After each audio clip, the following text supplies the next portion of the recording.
LFTV nas eleições, mais uma vez estamos aqui para levar até você a melhor informação possível sobre tudo o que acontece nas eleições municipais de Lauro de Freitas. E como convidada, hoje nós temos aqui nos nossos estúdios a candidata, no caso, a vereadora, candidata à reeleição, Luciana Tavares. Ela que é pedagoga, administradora e ela, melhor do que ninguém, vai nos contar muito mais do que tem feito, não é? Ao longo do seu mandato e quais são as suas propostas para o futuro do município de Lauro de Freitas. Luciana, seja bem-vinda. Muito obrigada por aceitar o nosso convite. Muito bem, então. Mais uma vez poder falar aqui para a LFTV, eu quero deixar um abraço para vocês e hoje falar com a Issa. A gente já está no segundo mandato, a Issa. Um segundo mandato, assim, de muitas lutas. A cidade sabe que em 2012 a gente também concorreu às eleições, mas eu perdi as eleições pela idade. Então, empatei com outro candidato à época e o critério do TRE é que as pessoas mais velhas ocupem a cadeira. Então, a gente esperou muito, né, de 2012 até 2016. Continuamos trabalhando muito para a nossa cidade, para o nosso povo, e a gente conseguiu sentar em 2016. De lá para cá, é uma trajetória assim, de lutas e representatividades. Então, assim, o nosso mandato, que a gente chama e é identificado assim, como o mandato de todas e todos, ele vem atuando em várias frentes. Para tanto, a gente conta com os movimentos sociais. Sem os movimentos sociais, a gente não consegue pautar a cidade. Então, de antemão, o nosso objetivo é de um projeto de cidade, de uma cidade humanizada. É isso que o nosso mandato representa na Câmara. Um projeto de cidade humanizada envolvendo os movimentos sociais, envolvendo as pautas de juventude, de famílias e de mulheres. E nessa questão de envolver pautas sobre a juventude, sobre mulheres, quais são as carências que a cidade ainda tem com relação a essas duas fases sociais que você falou, mulheres e jovens? Pronto, é uma cidade com 203 mil habitantes. Mais ou menos 19 bairros hoje, a gente precisa ter mais bairros, né? Porque a cidade cresce. A gente tem 19 bairros e nós temos uma média de 50 quilômetros de terra hoje, né? Porque o ex-prefeito da capital, ele tirou umas terras daqui, ele no litígio, né? Por exemplo, parte da Itinga virou Salvador, Capelão virou Salvador, uma parte, Barro Duro praticamente virou Salvador e parte de Areia Branca. E em Pitanga também. Né, que próxima a Vilas, em Pitanga, já tem uma grande parte que pertence à capital, né, que nos preocupa muito pela questão da infraestrutura. A capital já é muito grande, né, já tem muita gente para cuidar. Então, o Lauro hoje tem mais ou menos 50 quilômetros de área. E com isso, nós temos assim uma extensão, é uma cidade muito demográfica, né? Ela tem um crescimento demográfico grande, é uma cidade de território não tão grande, portanto, com 203 mil habitantes. À medida que eles levam o território, a gente passa a ter mais problemas ainda, porque quem cuida da questão de escola do Barro Duro é o município de Lauro de Freitas. Quem cuida da limpeza urbana ali da região de Itinga, no Fazendão, onde foi levada pela capital, pelo ex-prefeito, quem cuida é Lauro de Freitas. Então, quem cuida hoje de áreas que foram tiradas da gente é o nosso poder público. Então, a gente tem problemas que a cidade cresce, né? E a gente precisa cuidar, inclusive, da educação e da saúde. Também da limpeza urbana e de outras áreas. Por que eu chamo a atenção disso? Porque é importante a gente falar sobre o crescimento que a cidade tem, né? E como a gente pauta esse crescimento. Só é necessário pautar o crescimento quando você inclui as pessoas da cidade. É importante incluir a juventude, as pautas de juventude, de mulheres, na cidade, no crescimento dela. E por isso a gente aborda aqui muitos projetos para a juventude, que vou falar em seguida, bem como para mulheres. Como é que você coloca as mulheres no centro do desenvolvimento da cidade? Através de quê? Como é que é possível realizar isso? A gente vai falar já já. Já já ela vai falar com mais detalhes sobre tudo isso. Mas algo que eu queria saber, Luciana, é com relação ao seu mandato ao longo desses 4 anos, né? E você está se reelegendo para mais 4 anos. Então, queria saber qual vai ser a diferença que, de fato, o povo de Lauro de Freitas, ou as pessoas que votarem em você, vai ver do que Luciana fez aos 4 anos atrás e vai estar fazendo caso seja reeleita novamente. Eu já quero falar glória a Deus, porque ela já disse que a gente está indo para a reeleição. Isso é muito importante, né? Bom, o que foi que a gente conseguiu causar de impacto na nossa cidade nesse mandato, né? No mandato de todas e todos. Primeiro que não se falava da importância da mulher na sociedade. Não se pautava a mulher como um centro de decisão. A mulher sempre foi vista, né? E infelizmente é um processo que a gente precisa trabalhar muito, né? Com muita cautela, mas envolvendo inclusive os homens, é a questão do machismo, né? Quando se fala de poder, a mulher não é pontuada como o centro desse poder. Também a juventude não é. Para muita gente, juventude é instrumento, objeto de uso para os interesses, assim como a mulher também. Então, o nosso mandato, ele veio trazer para a cidade esse papel da importância da mulher nos centros e poderes de decisão. Aí a gente vai falar um pouquinho sobre o desenvolvimento local, econômico. Não se fala em crescimento de cidade se as pessoas da cidade não estiverem empoderadas e emancipadas. Mas como é que emancipa pessoas? Como é que você fala de emancipar alguém? Só se emancipa as pessoas quando se fala de renda. Emancipação é conhecimento e renda. Conhecimento através da educação de qualidade, que a juventude precisa ter. E aí a gente solicitou, quando você pergunta o que é que nós fizemos ao longo desses 4 anos e o que é que a gente pretende lutar para trazer.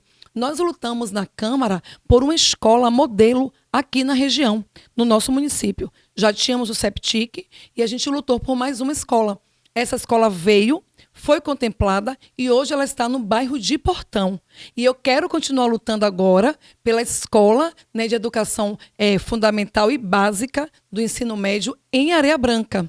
Nós temos lá escolas de Fundamental 2 e a gente vai lutar porque Areia Branca merece, aquela região do Capelão, Capiarara, merece uma escola de nível médio e de preferência modelo, né? Porque a gente quer agora escolas melhores, mais equipadas, são escolas estaduais, porque a educação do nível médio compete ao governo do estado. A gente vai continuar lutando por isso agora, mas a gente já fez um diferencial muito grande na educação. Lutei por essa escola, hoje ela existe, acontece e está no bairro de Portão, que é o CETIP, e eu tenho a honra do nosso mandato ter sido quem solicitou esse equipamento. Eu quero agradecer ao governo do estado, a gente tem que falar sobre isso. À época era Rui Costa, quem entregou foi o governador Jerônimo, e isso está acontecendo como uma grande realidade. Essa escola ela é muito importante para a região de Portão. Ela tem natação, hidroginástica, ela tem futebol, futsal, ela tem um teatro, ela tem a educação acontecendo de maneira secular, tem uma boa alimentação, e é disso que a nossa cidade precisa, de escolas bem equipadas para a nossa juventude e para nossos adolescentes. E quais desafios você acha que a cidade vai enfrentar ou vai estar encarando ao longo desses 4 anos? Mudanças assim que a população aclama, por exemplo, na questão da urbanização, né? Mobilidade, aliás, urbana, na questão da segurança, na questão de iluminação pública. Ótimo. Quais são como você vê a forma de enfrentar esses desafios de uma forma rápida, mais coesa, que dê resultado para a população do Lauro de Freitas, de fato? Pronto. Sobre a mobilidade urbana, que é uma pauta extremamente importante. Quando a gente fala de que as mulheres precisam ter trabalhos e creches, porque ela vai ter empoderamento trabalhando, né? Primeiro, educação, formação e qualificação. E a gente trabalhou muito em cima disso. Eu corri atrás de muitas parcerias para a gente conseguir trazer para a cidade cursos de qualificação e de capacitação. E eu já quero aqui ser muito grata a todas as nossas parceiras que acreditam nesse mandato e colam com a gente para trazer qualificação para a cidade. Todas vocês que estão aqui nos assistindo, eu quero muito agradecer a vocês. Também o governo do estado, que é um grande parceiro, e a prefeitura local. E quando você fala de mobilidade urbana, essa mulher, essa mãe, ela precisa ter uma creche para deixar a sua criança, para ela trabalhar, e ela precisa ter o transporte público girando bem, para ela se deslocar do seu endereço até o seu local de trabalho. Em Lauro de Freitas, mobilidade urbana ainda é um tabu muito grande, Aissa. É muito complicado quando fala disso aqui, porque assim, ó, a nossa cidade não é ligada, muito comum. Quem está em Areia Branca não chega no centro de Lauro comumente, normalmente. Quem está em Portão não chega em Lagoa dos Patos, naturalmente. Então, assim, a nossa mobilidade não é tão comum. Quem está na Enxinga, em Parque Santa Rita, não consegue chegar no bairro do Araquí. Tem que pegar 2 transportes. Isso é um processo de como foi feita a engenharia de trânsito, né? E também a falta de transporte público fazendo a interligação. Mas um grande desafio para essa cidade são os ônibus elétricos. Alguém tentou impedir, mas a gente conseguiu fazer né? A prefeitura fez essa solicitação, Moema tem trabalhado em cima disso, né? Tem o apoio também da SEDU, tem apoio das pessoas que estão no entorno dessa luta, e o município da gente recebe ônibus elétricos que vai fazer com que esse impacto nessa mobilidade urbana diminua. Então vai ser um impacto positivo, não mais negativo. E é o que a gente está aqui lutando, porque os ônibus, quando eles chegam, eles vão conseguir interligar os bairros, que não é comum. Vou te falar uma coisa. Quem mora aqui no centro, né? Tá aqui no centro da cidade. Toda a nossa cidade é Lauro de Freitas. Quem mora no centro é centro. Se você pegar uma pessoa hoje de Portão, a pessoa fala assim, eu vou em Lauro de Freitas, quando vem aqui pro centro, lá pro centro. Por que fala assim? Porque não era comum, ainda não é, você sair de Portão e chegar no final de linha do centro. Você tem que pegar 2 transportes para sair de um bairro para o centro. Então, é muito comum as pessoas se deslocarem aqui com 2 transportes. Então, as pessoas se dirigem ao centro da cidade com o nome da cidade. Porque é como se você estivesse fora da cidade, sabe? E isso aí é como os mais velhos falavam. E a gente foi falando, e a gente corrige hoje aos poucos. É o centro, não é Lauro de Freitas. Lauro de Freitas é toda a nossa cidade. São 50 quilômetros de área. São 19 bairros em Lauro de Freitas. Então, é toda a nossa cidade. Isso você encontra ainda essa dificuldade. Segurança. Você apontou segurança. Como é que a gente trabalha a segurança, Issa? E se alguém ainda coloca que segurança é a arma, se engana muito. Não existe polícia armada para garantir segurança. Quem é a polícia? A polícia é um trabalhador. É uma trabalhadora do Estado. Pais e mães de família. E não é justo entregarmos na mão dessas pessoas a segurança de alguma coisa. Eles são agentes da segurança. Agentes da segurança. Mas não são os responsáveis pela segurança. Pelo contrário, são parte do movimento, né, da segurança. O que é que garante a segurança pública? A educação. Que a gente tem escolas funcionando o dia inteiro. Um turno vai acontecer a educação secular, no outro turno, aquela educação de complementar, a cultura. A cultura vai fazer um impacto na segurança pública. Por que a cultura e a educação causam um impacto positivo na segurança pública? Uma criança ocupada em uma escola, em um turno ela faz educação secular, e no turno oposto ela vai aprender atividades culturais. Ela vai aprender coisas que sejam para a formação do caráter dela e que ela possa aplicar isso ao longo de sua vida. A outra coisa que vai fazer com que a gente tenha segurança pública é o esporte. A criança e o adolescente ele tem que ter atividades esportivas e culturais, além da educação que é oferecida na escola. Então, engana-se quem pensa que a segurança pública está na mão de uma polícia armada. Polícia armada é pai e mãe de família.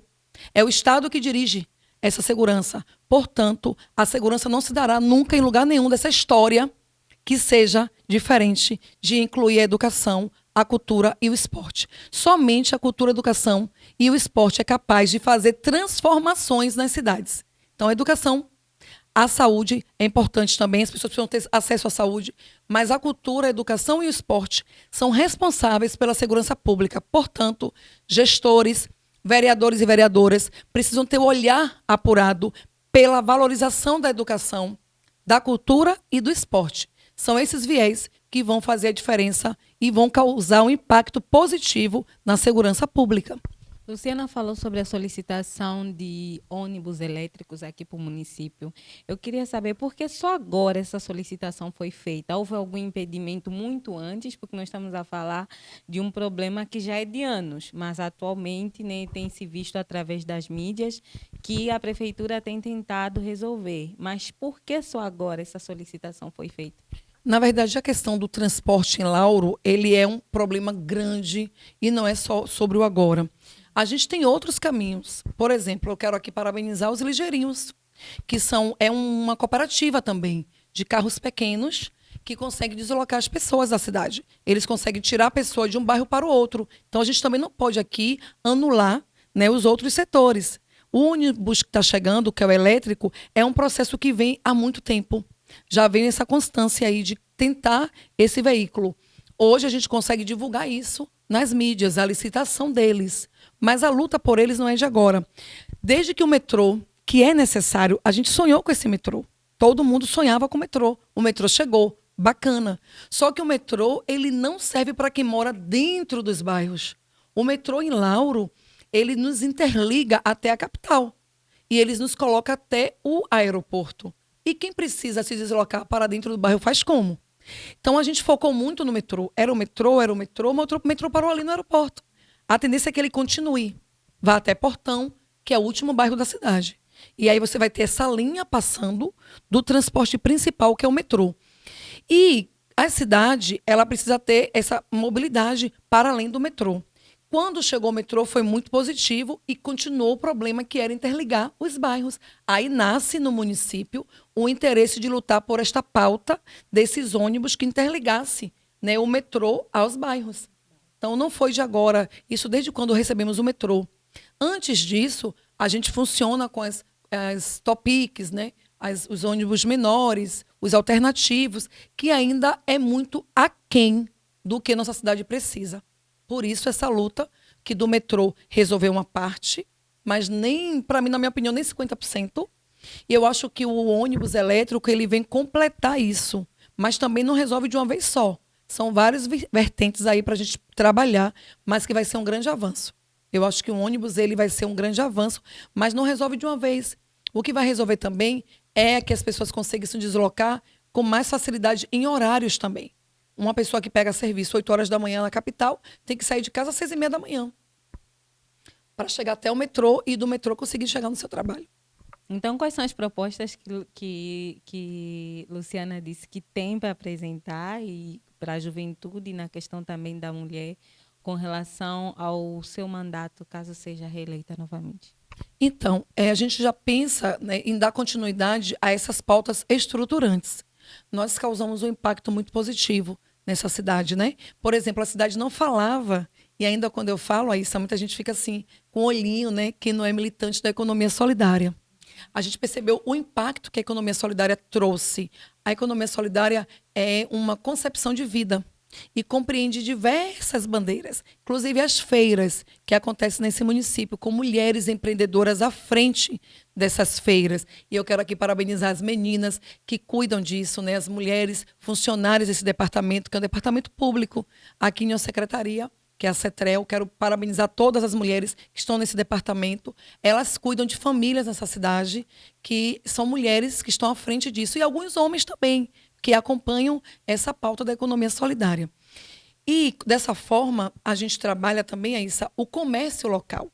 Eu apoio a todos os comércios locais dignos dessa cidade. As mulheres aqui, donas de loja, me conhecem, sabem da luta que a gente vem travando pelo comércio local, os equipamentos, salão de beleza, gastronomia local. A gente está sempre falando desse crescimento do comércio local. Eu só consumo fora do município se eu não encontrar o que eu quero aqui. Se eu encontrar aqui, todo mundo sabe, não marque nada comigo fora de minha cidade. Dá trabalho. Mas é sobre esse comércio local que a gente precisa que ele seja pujante, sabe? E a juventude, a gente tem muita pauta aí. Por exemplo, o acesso dessa juventude. A meia passagem, ela existe. Mas a gente precisa do passe livre. Então, a minha pauta é o passe livre para a juventude em Lauro de Freitas. Que eles consigam chegar na universidade deles, consigam chegar nas escolas com passe livre, sabe? Então, a gente conseguiu avançar muito. O movimento estudantil está organizado, eles fazem pautas estruturantes. A gente conseguiu aprovar na casa uma resolução que é o Jovem Parlamentar, onde eles devem conhecer, já foi uma equipe, né, conhecer como é que funciona a Câmara, e eles vão também ter a sessão deles. Serão vereadores por um dia, para entender que lugar é este, vereadoras, para estarem na Câmara, e a gente precisa de que essa juventude tenha acesso à educação com mais atividades culturais e esportivas. Já vem acontecendo. A ideia é a gente ampliar isso. Eu tenho lutado por isso também. Eu também atuo com qualificação. Então, eu luto muito e eu apoio projetos sociais. O nosso mandato faz isso. Projetos sociais que tenham cursos de qualificação para a nossa juventude. Por exemplo, um menino de 14, 15 anos, ele quer aprender uma profissão. Ele quer aprender uma qualificação. A gente consegue fazer com que projetos sociais que estão na cidade consigam desenvolver ações nesse sentido, porque nossa juventude também quer ter ocupação. Quer, além da educação, que é prioridade, eles querem aprender profissões. Então, a gente também trabalha muito com essa qualificação dessa mão de obra de mulheres jovens. E por que homens? Porque quando você trabalha a juventude, você trabalha a mãe desse menino e o pai também. Quando trabalha com as mulheres, você trabalha com toda a família. Não existe coisa melhor do que uma mulher para partir um bolo, né, gente? O que é aniversário? Ninguém coloca homem para partir bolo. Já pararam para pensar nisso? Quem parte bolo geralmente é uma mulher. Você pode até encontrar um homem que faça eventos, ele sabe partir aquele bolo. Mas geralmente quem parte bolo é a mulher, porque mulheres, é comprovado na política, na ciência, que mulheres elas conseguem dividir as coisas da melhor forma. Né? Então, quando a gente trabalha a mulher no empoderamento dela, na capacitação dela, a gente também empodera o filho dela e a filha. E muitas vezes o companheiro. Os homens me procuram para me dizer, Luciana, obrigada por você ter nos ajudado. Né? A minha esposa hoje ela tem acesso a uma profissão, a uma qualificação. Ela teve acesso a coisas que não teria antes. Eu vejo muito homem me dizer isso. Porque a vida das mulheres mudaram e o impacto foi em toda a família. Então não tem coisa melhor. Por que mulheres e por que juventude? Porque o impacto ele é causado em toda a família. Então é por isso que a mulher parte o bolo, né? Ela é essa referência de partir o bolo, porque em casa quem divide o frango melhor do que a mulher não tem. Se deixar na mão dos meninos, eles vão dividir da forma deles. Então, é comprovado que a mulher ela sabe fazer isso. A mulher tem um potencial assim incomparável. Ela só precisa estar no lugar certo, né? Fazendo a coisa certa. E os homens avançados que compreendem esse crescimento também de cidade, porque a gente defende um projeto de cidade humanizada. Não é um projeto de poder, sabe, Aissa? Todo mundo quer poder. E o poder é importante. Né? Inclusive o poder com pessoas importantes nele. Com a juventude, com mulheres, juventude preta. Né? A mulher negra também, mulher preta tem que estar nesse espaço de poder. Mas é um projeto de cidade e não apenas de poder. É muito perigoso um projeto de poder pelo poder. As pessoas são capazes de tudo para ter poder. Isso é muito perigoso. Porque depois, o que a cidade vai ter desse projeto de poder? Então, atenção com essa loucura, né, de muita gente de ter o poder, de estar no poder, de qualquer custo. Qual é o resultado que isso vai ter? Né? A exemplo, a gente está percebendo que eu vi um estudioso falar que esse momento da política, esse momento é o momento que mais reúne pessoas, que movimenta, que mobiliza. Isso é verdade. Eu achava que era o futebol, mas parece que o futebol não tá juntando tanto quanto a política faz. E a gente já viu alguns episódios, né? É um grupo político disparar arma de fogo no outro grupo. Né? Aí onde a gente vai chegar? E a democracia? É a disputa do poder? Não vale tudo pelo poder. Então não dá para a gente ter uma cidade como a nossa de paz, de amor. A gente quer amor, quer paz, quer a política certa no lugar certo. E de repente alguém acha que disparar uma arma de fogo para outro grupo oposto vai resolver o problema de tudo. Pelo contrário, causa problemas.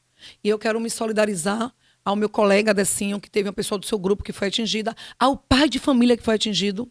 O rapaz está com a perna dele prejudicada. Então isso a gente não pode permitir nessa cidade, sabe, amiga? Jamais.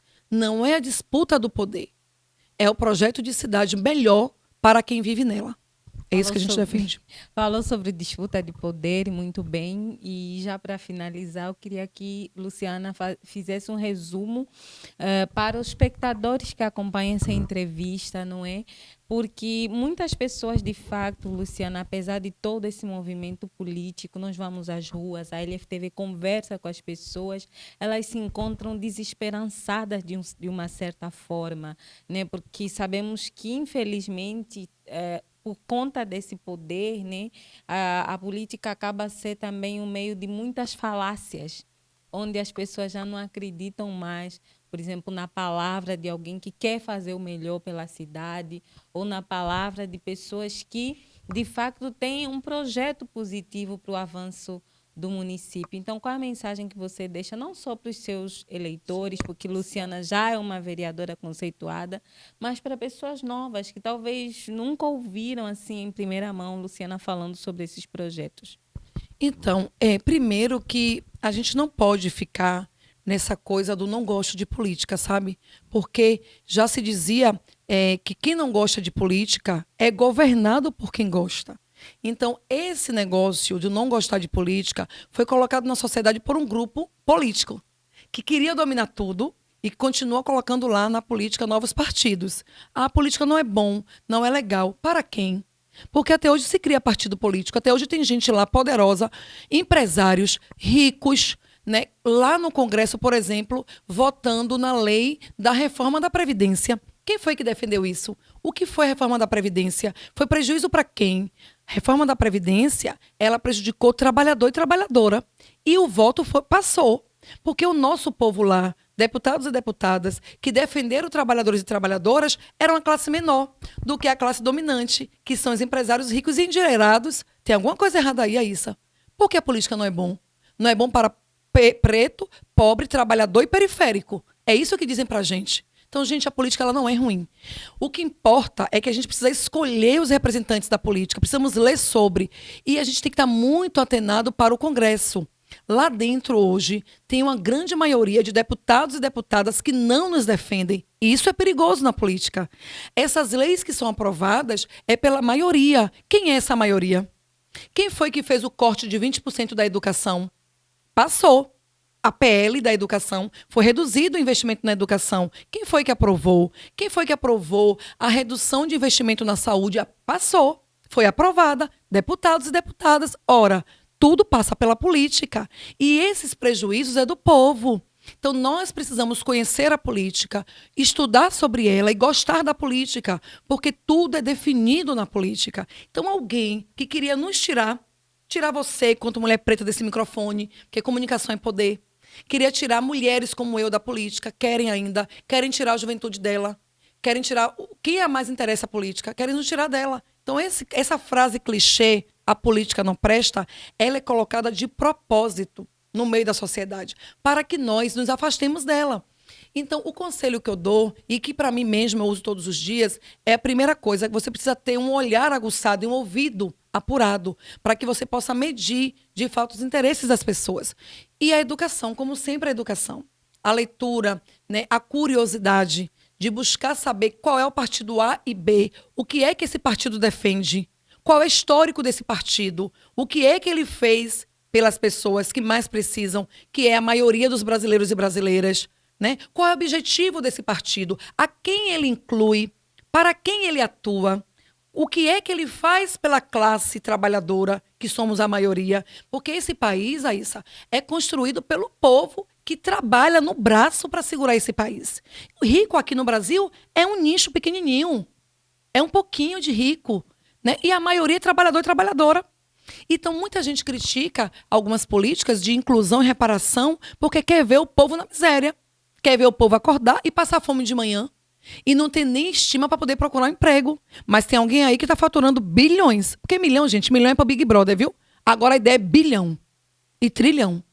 Então tem essa turma ainda que é pouquinho, uma famíliazinha ou duas no Brasil que é bilionária e a grande maioria é trabalhador e trabalhadora. E nós precisamos estar sim na política, entendendo ela, fazendo parte para saber escolher. E os movimentos sociais, como eu falei, que são assim, é a mola propulsora para que a gente consiga pensar uma cidade melhor. E o país, ele se organiza na cidade. Não adianta votar em um deputado que você não sabe quem é uma deputada, porque vai dar problema. Vai votar em causas que nos atrapalham.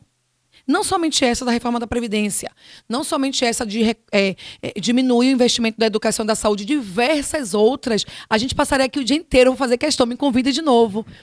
São muitas pautas que a gente pode conversar mais. Mas uma coisa eu digo para vocês, a política é necessária.